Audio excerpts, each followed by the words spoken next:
So when I was in high school, I read this book by C.S. Lewis called Till We Have Faces.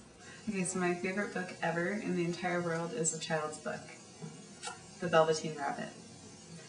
All the Places You Go is another of my favorite books of scripture by the prophet of another faith, Dr. Seuss. Okay, so he's talking about how you become real and like when all your hair has been loved off and you have all these like little worn spots on you. My favorite part in the book is when it talks about becoming real. It struck me really powerfully. It's a retelling of the story of Cupid and Psyche. Atlas Shrugged I liked, but I didn't like it as well as Ayn Rand's other book, which is what I was reading when I first moved here. It was about an architect named Howard Rourke, who gets kicked out of school because he doesn't want to follow the aesthetic rules of design that all the students at school were following and that the teachers were teaching.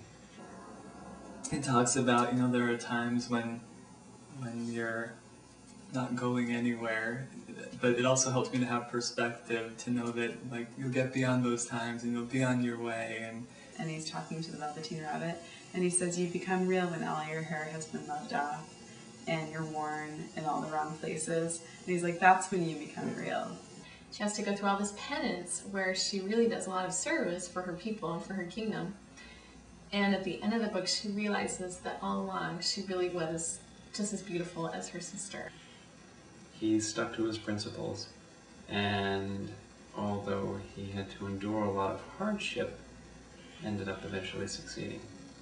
Somehow you'll escape all that waiting and staying. You'll find the bright places where boom bands are playing.